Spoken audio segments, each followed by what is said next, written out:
ओम शांति। लगी तपस्या की अग्नि दवतिन अग्नि और जली योग की ज्वाला। दवतिन ஈடுபாடு யோகத்தின் ஜுவாலை எழுந்தது. तो हमने तपस्या की अग्नि நாம இப்போ தவத்தினுடைய ज्वलित की है, அக்னியை जो योग கொழுந்து விட்டு எரிச்சிருக்கிறோமா? ज्वाला का रूप ले सके। அப்பதான் யோகம் ஜுவாலையினுடைய ரூபமாக மாறும். और वो ज्वाला कौन सी है? அந்த ஜுவாலை எது? वो स्थूल अग्नि नहीं है, அந்த ஸ்தூல நெருப்பு இல்ல, वो सूक्ष्म ज्वाला है। சூக்ஷ்ம ஜுவாலை.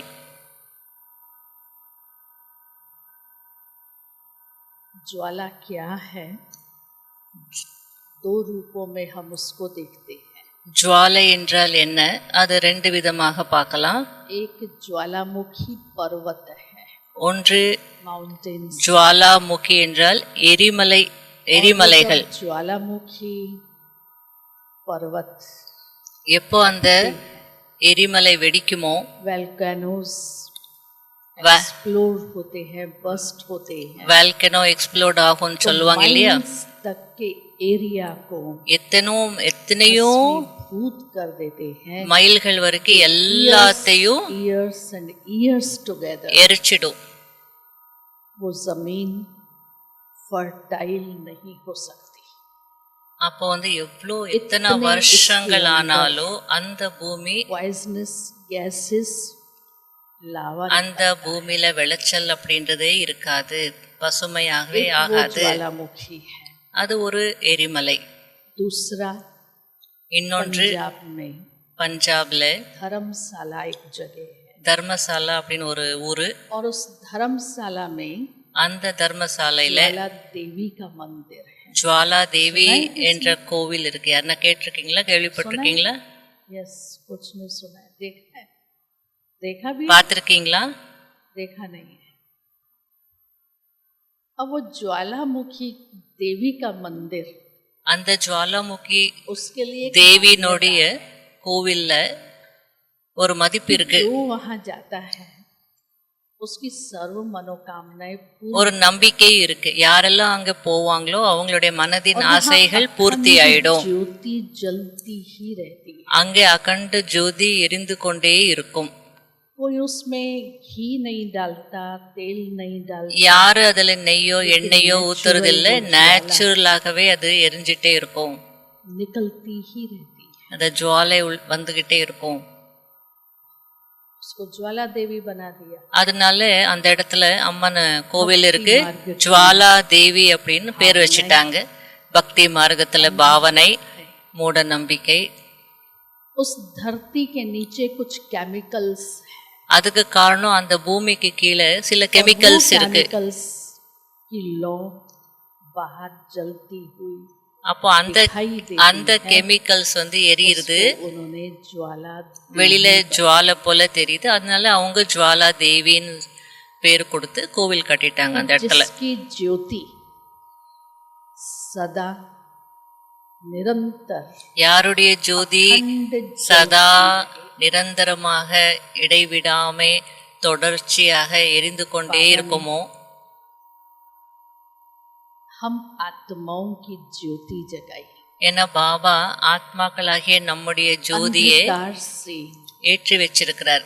हमको रोशनी में लाया, இருளிலிருந்தோ வெளிச்சத்துக்கு கொண்டு வந்துட்டார், நமக்கு வெளிச்சம் கொடுத்தார். खुदा की पहचान दी, அவர் சுயம் அவருடைய, அதாவது பகவானுடைய அறிமுகத்தை அவரே கொடுத்துட்டார். ज्योति जगी। அப்போ ஆத்ம ஜோதி எரிய ஆரம்பிச்சது. लेकिन ये ज्योति कौन सी है? ஆனா இது எந்த ஜோதி? इन आंखों से दिखाई नहीं देती, இந்த கண்களுக்கு தெரியாத ஜோதி, देख नहीं सकते, பார்க்க முடியாது.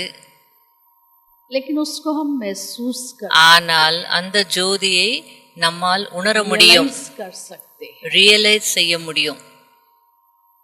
और वो रियलाइजेशन भी அந்த ரியலைசேஷன் கூட सूक्ष्म சூக்ஷ்மமானதாகும். और व्यवहार में अनुभव कर सकते, ஆனால் व्यवहारத்துல அனுபவம் செய்ய முடியும்.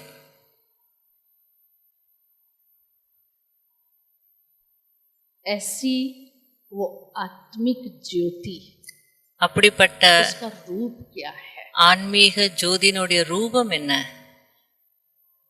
ये कौन सी ज्वाला है, कौन सी अग्नि है? இது என்ன அக்னி, என்ன ஜுவாலை? तो ज्वालामुखी योग को, ஆகையால विजन को हम क्लियर, முதல்ல ஜுவாலாமுகி யோகானா என்ன, எரிமலை போன்ற யோகானா என்ன, अगरबत्ती में भी அது முதல்ல தெளிவாகணும். चिंगारी है, ஒரு ஊதுபத்தில கூட ஒரு சின்னதா ஒரு பொறி நெருப்பு இருக்கும். अगरबत्ती की वो चिंगारी அந்த ஊதுபத்தினுடைய அந்த நெருப்பு उसको जलाया, அதை எப்ப ஏற்றி வைக்கிறோமோ அப்ப என்ன ஆகுது? खुशबू फैला देती, நாலா புறங்களிலும் அதனுடைய மனத்தை பரப்பிடுறது. अगरबत्ती की चिंगारी है, இது அந்த ஊதுவத்தினுடைய நெருப்பு. वो भी एक अग्नि का रूप, அது ஒரு நெருப்பு, அக்னி அல்லது நெருப்பு தான். मैं आत्मा भी அதே போல நானும் ஆத்மா மிகவும் சூக்ஷ்மமானவன், ஒரு சின்ன ஒரு சிறு புள்ளியா இருக்கிற ஜோதியா இருக்கிற. दूसरा ரெண்டாவது दीपक की भी ज्योति है, ஒரு விளக்கு, அந்த விளக்கு கூட ஒரு जब जलता है ஒரு ஜோதி இருக்கு. நம்ம விளக்கேற்றும் போது चारों ओर रोशनी करता है, நாலா புறமும் வெளிச்சத்தை ஏற்படுத்துது. लेकिन दीपक के तले अंधेरा होता है। ஆனா அந்த விளக்கு கீழே எப்ப பார்த்தாலும் இருள் தான் இருக்கும், சுத்தி வெளிச்சம் இருக்கும். मैं आत्मा அது போல நான் ஆத்மா उस दीप समान அந்த ஒரு தீபம் போல ज्योति स्वरूप हूँ, ஜோதி ஸ்வரூபமானவன்.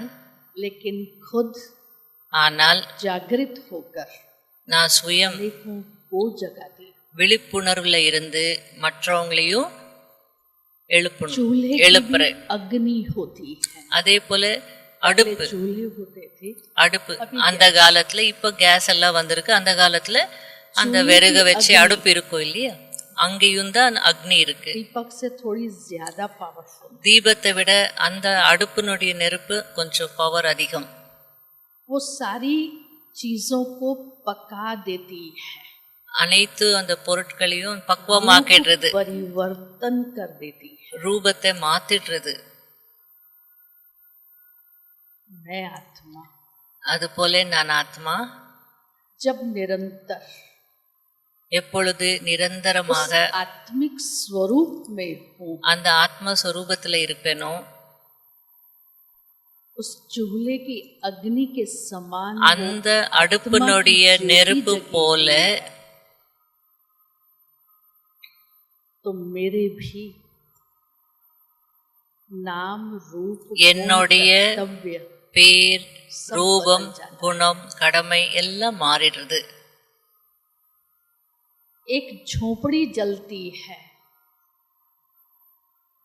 थोड़ा बड़ा रूप ले लेती है, ஒரு குடிசை எரிஞ்சது அப்படின்னா அது ஒரு பெரிய जन ரூபம். जन को जागृत करने के लिए அப்போ எல்லாரும் திரும்பி பார்ப்பாங்க अपने எரியுதுன்னு சொல்லிட்டு. स्वरूप का அது போல நாம பவர்ஃபுல்லா எரியும் औरों போதுதான் को महसूस कराना மற்றவங்க உணருவாங்க कि ये आत्मा की ज्योति कैसी है। இந்த ஆத்மாவுடைய ஜோதி எப்படி இருக்கு. कुछ मकान जलते हैं, சில நேரத்துல சில வீடுங்களே எரிஞ்சிடும். अग्नि ने बड़ा रूप ले लिया, அப்போ அங்க அக்னி இன்னும் பெரிய ரூபமாக மாறிடுது. बाबा की याद அது போல பாபாவின் நினைவு शक्तिशाली, சக்திசாலியானது. एक मैं और दूसरा कोई नहीं, எனக்கு ஒரு பாபா தவிர வேற யாரும் இல்லை. अग्नि அந்த நெருப்பு न सिर्फ स्वयं की कमियों लेकिन औरों की कमियों को என்னுடைய भी भस्म करने का குறைகள் काम மட்டும் இல்லாம மற்றவங்களுடைய குறைகளையும் அழிப்பதற்காக और பயன்படும். जंगल में आग जब स्प्रेड हो जाती है அதே போல காட்டுல கூட சில நேரத்துல இது வந்து தீ பற்றி காடு எரியும். हो जाता है. இப்போ அதை வந்து அணைக்கிறது ரொம்ப கஷ்டம். जब तक वो पूरा भस्म ना हो जाए காடு எரிஞ்சது அப்படின்னா அதை அணைக்கிறது கஷ்டம். அதை தானா அணையணும். அது வரைக்கும் எரிஞ்சிட்டே ऐसी இருக்கும். मुझ आत्मा की அது போல ஆத்மாவாகிய என்னுடைய ஜுவாலா சுரூப நிலை இருக்கணும். और जब सारी दुनिया में विनाश ज्वाला प्रज्वलित होगी, அதுக்கப்புறம் கடைசியில முழு உலகத்திலையும் உலகமே பற்றி எரிய ஆரம்பிச்சிடும். விநாச ஜுவாலை, அதுக்கு பேரு விநாச ஜுவாலை. सारे विश्व को भस्म कर முழு உலகத்தை एक எரிச்சிடும். सतो प्रधान அப்போதான் ஒரு சத்தோ பிரதானமான नई दुनिया की स्थापना कर। புதிய உலகத்தின் ஸ்தாபனை ஆகும். तो नई दुनिया की स्थापना के लिए प्रचंड ஆகையால அந்த புதிய உலகத்தினுடைய ஸ்தாபனைக்காக இது போன்ற ஒரு யோகத்தினுடைய அக்னி और வேணும். उसके लिए அதற்கு लगन की अग्नि चाहिए ஈடுபாட்டின் அக்னி வேணும். और वो लगन भी कैसी, அந்த ஈடுபாடு எப்படி இருக்கணும்? कौन सी लगन? எந்த ஈடுபாடு?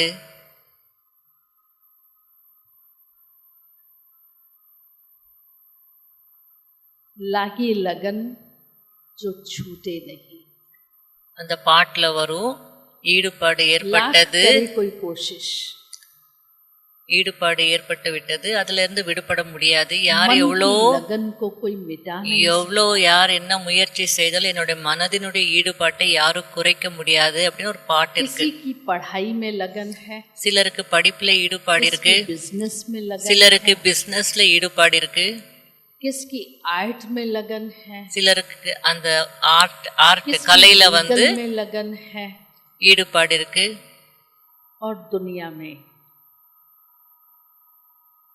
कुमार और कुमारी, உலகத்துல குமாரர்கள் குமாரிகள் जब एक दो की लगन हो जाती है, ரெண்டு பேருக்கு எப்போ வந்து लगन मीन्स शादी हो जाती है, திருமணம் நடக்குதோ तो वह एक दो से अलग नहीं हो सकता। அப்போ ஒருத்தரை ஒருத்தர் விட்டு பிரிய மாட்டாங்க. एक दो की याद में सहज रहते हैं। ஒருவரை ஒருவர் எப்பவுமே நினைச்சிட்டே இருப்பாங்க. हीर रांझा, அது போல சில காதலர்களுடைய பேர் வந்து தீதி சொல்லிட்டு இருக்காங்க. रोमियो जूलियट, ஹீர் ராஞ்சா அப்படின்னு அந்த வடநாட்டு பக்கம் காதல் ஜோடிகள் ரோமியோ ஜூலியட். उनकी लगन कौन सी थी? அவங்களுடைய ஈடுபாடு विकार की नहीं, எப்படிப்பட்டதாக இருந்தது? விகாரத்தினுடைய ஈடுபாடு கண்டிப்பா இல்ல. दिल कहे तुझे देखता रहो, நம்ம பாட்டு கூட ஒண்ணு இருக்கு, மனம் சொல்கிறது உன்னை பார்த்து கொண்டே இருக்கணும் என்று. அது ரொம்ப அழகான பாடல். दिल कहे बाबा तुझे देखता रहो, என்னுடைய மனம் சொல்கிறது பாபா ऐसी मेरी दिल की உன்னை பார்த்து கொண்டே இருக்கணும் என்று. जो लागी टूटे ना, அப்படிப்பட்ட ஒரு ஈடுபாடு இருக்கணும். அப்போதான் एक बार एक प्रेमिका अपने प्रेमी को मिलने के लिए जाती है, ஒரு முறை दरवाजा खट, ஒரு காதலி காதலனை சந்திப்பதற்காக போவாங்க. अंदर से आवाज आती है कौन है? அப்போ வந்து கதவு தட்டுவாங்க. உள்ள இருந்து கேள்வி வருது, யாரு அப்படின்னு. நான் தான் அப்படின்னு வந்து நான் தான் சொல்லுவாங்க. அப்புறம் இந்த கதவு திறக்கல, देर के बाद दोबारा போயிடுவா. आई, கொஞ்ச நேரம் கழிச்சு மறுபடியும் அந்த காதலி दरवाजा வருவா. नोक किया, கதவை தட்டினாங்க. पूछा, அப்போ வந்து உள்ள இருந்து குரல் வந்தது, யாரு? कहा मैं हूं ना, நான் தானே. दरवाजा नहीं खुला, கதவு திறக்கவே இல்லை. बहुत निराश, நிராசையாக कुछ समय के போயிட்டாங்க. बाद फिर आई, கொஞ்ச நேரம் கழிச்சு மீண்டும் வந்தாங்க. जोर खटखटाया, கதவு தட்டினாங்க. कौन है? யாரு அப்படின்னு குரல் கேட்டுச்சு. तू ही तू है, நீதான், நீ மட்டும்தான். दरवाजा खोल गया, உடனே கதவு திறந்தது. जब तक எதுவரை मैंपन का भान है, நான் என்ற பற்று இருக்கோ, मैंपन के अभिमान में हूँ, நான் என்ற அபிமானத்துல இருப்பேனோ, मैं और मेरे की कॉन्शियस में हूँ, நான் என்னுடையது என்ற உணர்வுல நான் இருக்கிறேனோ அதுவரை उस तेरे से அவருடன் नहीं लग सकती, ஈடுபாடு ஏற்படாது, मिलन नहीं हो सकता, சந்திக்க முடியாது, சந்திப்பு நடக்காது. उससे लगन लगाने के लिए, ஆகையால அவரோட ஈடுபாடு अनुभव करने ஏற்படணும்னா அல்லது प्राप्त சந்திப்பின் அனுபவம் செய்யணும்னா, பிராப்திகள் அடையணும்னா, मैं के अस्तित्व को நான் நான் खत्म कर, என்ற விஷயத்தை அளிக்க வேண்டியதாக இருக்கும். நான் நானாகவே இருக்கக்கூடாது. तू न रहे, நீ நீ இல்ல, நான் இல்ல, समान बाप बन जाए. பாபாவுக்கு சமமாக மாறிடணும். इसलिए किसी शायर ने कहा है, ஆகல ஒரு கவிஞர், आदम को खुदा ना कहो, आदम खुदा नहीं, ஆதம लेकिन खुदा के नूर से वो जुदा नहीं. ஆதம குதா இறைவன் அப்படின்னு சொல்லாதீங்க. அவர் இறைவன் இல்ல, ஆனா இறைவனுடைய வெளிச்சத்துல இருந்து அவர் விலகியும் இல்ல. वफादार, அது போல நாம பாபாவுடைய விசுவாசத்திற்கு பாத்திரமானவர்களா இருக்கணும், அன்பிற்கு பாத்திரமானவர்களாக இருக்கணும், நேர்மையானவர்களாக இருக்கணும், கட்டளைகளுக்கு கீழ்ப்படிந்தவர்களாக இருக்கணும். அப்போதான் மனதின் ஈடுபாடு उसके साथ அவரோடு இருக்கும். तो मैं प्रीत निभा सकती, அப்போதான் நான் அன்பை கட்டி காப்பாற்ற முடியும். लगी है, जिससे प्रीत है, யார் மீது அன்பு இருக்கோ, सारा दिन क्या करता है, யார் மீது அன்பு இருக்கு, முழு நாள் என்ன செய்துட்டு இருப்பாங்க, सारा दिन उसके गीत அவரை நினைச்சிட்டு பாடிட்டே இருப்பாங்க. ये बड़ा सुंदर है, அவங்க ரொம்ப அழகா இருக்காங்க, அவங்க ரொம்ப குணவானா இருக்காங்க, அவங்க ரொம்ப புத்திசாலி, இவங்க ரொம்ப है, उसको दूसरा कोई दिखता ही नहीं. எனக்கு உதவி செய்யக்கூடிய வேற யாரும் கண்களுக்கு தெரியவே மாட்டாங்க. मेरे बाबा जैसा तो कोई है ही नहीं. என்னுடைய பாபா போன்று வேற யாரும் இல்லவே இல்லை. वो एक ही सत्यम शिवम सुंदरम है. அவர் ஒருவர் தான் சத்தியம் சிவம் சுந்தரம். ऐसी मेरी बुद्धि की लगन उसके साथ. அது போல என்னுடைய புத்தினுடைய ஈடுபாடு அவருடன் இருக்கிறதா?